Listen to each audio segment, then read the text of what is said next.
All right, let's jump into another deep dive.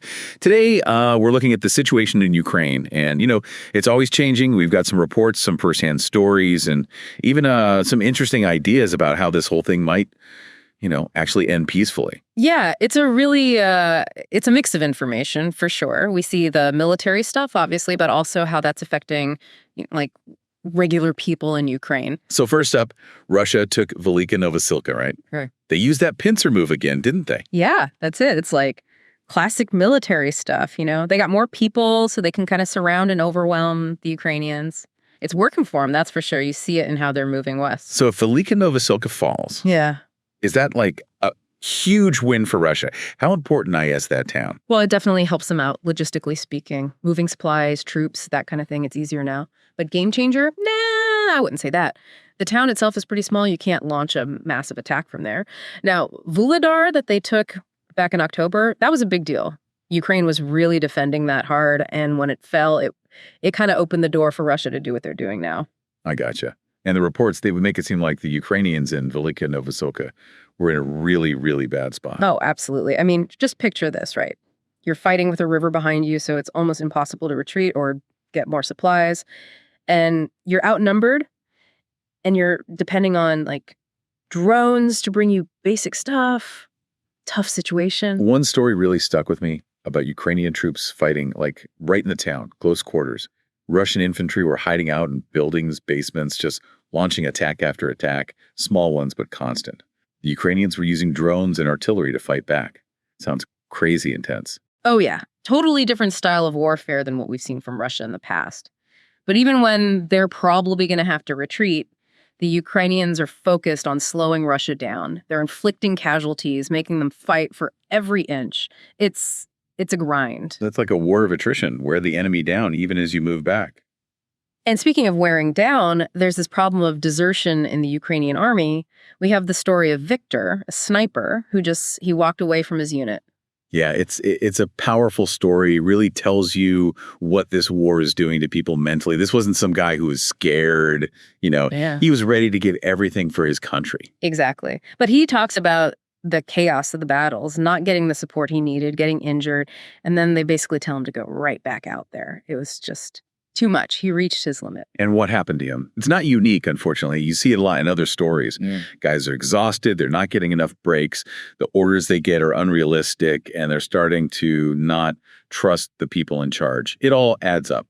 And it's not just a few guys here and there. There's this whole investigation into the 155th Mechanized Brigade. Tons of soldiers have gone missing. And that's a big worry for Ukraine in the long run. Can they hold back Russia? They already need more people, especially infantry, and this just makes it worse. Okay, so we got Russia moving forward, taking territory, Ukrainians fighting hard but facing more and more problems. Where does this go from here? What happens next? Well, that's where things get interesting. We got Yulia Mendel. She used to be Zelensky's spokesperson, and she's saying something pretty surprising. She wants a ceasefire. A ceasefire. Whoa. That's a bold statement given everything that's happening. Why is she saying that? Her argument is basically that fighting to survive is super important, obviously, BUT. What's the cost of that fight? Is it tearing Ukraine apart? She points to the millions who've left, the economy's a wreck, and the people still in the war zones are just struggling to get by every day.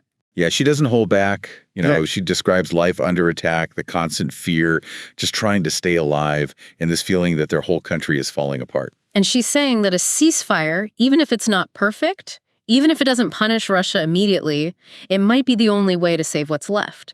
It would give Ukraine a break to strengthen defenses, fix the economy, help the people who are hurting. So it's not giving up. It's more like taking a strategic pause, right? It's definitely controversial, but it makes you think about the bigger picture, not just the right now. That's it, exactly. It makes us think, what does Ukraine want its future to be? And how much are they willing to sacrifice to get there? Okay, let's stop there for a second. We'll really unpack that idea. When we come back, we'll talk about what good could come from a ceasefire, what the risks are, and what it might mean for Ukraine down the road. Okay, so we're back, and we've been talking about this, this idea of a ceasefire in Ukraine. A lot of people have strong feelings about it on both sides. Yeah, you hear it from everybody, it seems like. The soldiers, the government, everyone's got an opinion. It's a tough decision, no doubt. So let's try to break it down. What good could actually come from a ceasefire? besides, the obvious stuff like people not getting hurt? Well, one big argument is that Ukraine could finally catch its breath. They could rebuild, get stronger. They've been fighting nonstop for so long. A ceasefire would give them time to, fix their defenses, train new troops, get more supplies. It's a chance to get back on their feet. Right. So it's not giving up. It's more like regrouping, coming back stronger later. Exactly. And it's not just tea about the military stuff. Mendel, she talks about how the war has messed up the economy, hurt regular people. A ceasefire would let them focus on fixing that damage, rebuilding roads, getting businesses going again, helping those millions of people who had to leave their homes. It's like fixing those weak spots that the war, made even worse. Exactly. And it's important to remember a ceasefire doesn't mean the fighting is over forever, right? It could just be a step towards a real peace agreement, a chance to talk things out and find a solution. Yeah, it opens the door for diplomacy, which seems pretty impossible right now. But let's be real. There's got to be some reasons, why people don't want a ceasefire, right? What are they worried about? One of the biggest fears is that Russia's just going to use the time to get stronger themselves. They'll rearm, regroup, and then launch an even bigger attack later on. The worry is that if Ukraine gives up anything now, it just makes Putin think he's winning. And then it'll be harder to stop him in the future. It's that classic dilemma, right? Yeah. Is it better to fight from a strong position, or is any chance for peace worth taking? Exactly. And for a lot of Ukrainians, a ceasefire feels like they're betraying all the people who've died fighting, They feel like they have to make Russia pay, they have to get their land back, or it was all for nothing. It's a matter of principle, and it's really personal for them. Yeah, I get that. They fought so hard, lost so much. It's not easy to just stop. And then there's the trust issue, right? Can you really trust Putin to keep his word if there's a ceasefire?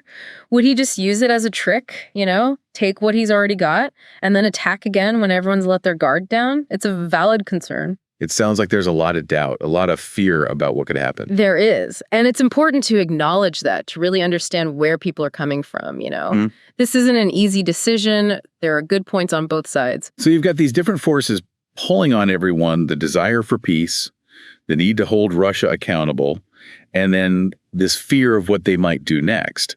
It's a lot to weigh. It really is. At the end of the day, it's the Ukrainians who have to decide. But they need to have all the facts, What are the risks? What are the potential benefits?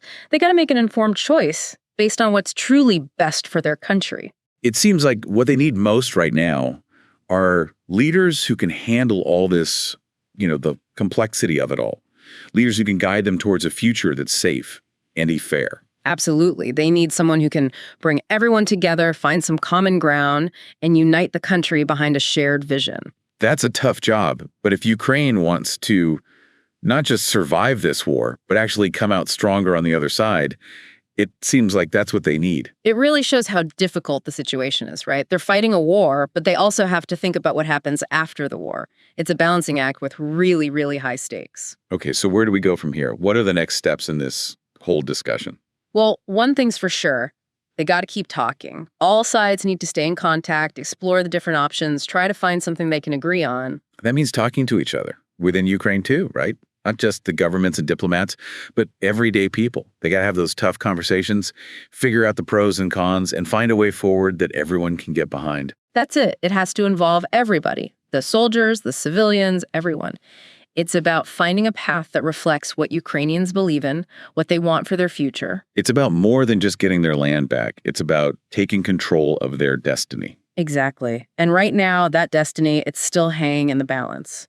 This has been, wow, this has been really eye-opening. We've gone from the nitty-gritty of the fighting to this big picture stuff about a ceasefire and all the challenges Ukraine's facing. Yeah, it reminds you that these conflicts, they're not just something you read about in the news, They affect real people, their hopes, their fears, their whole sense of who they are. And this story's not over yet.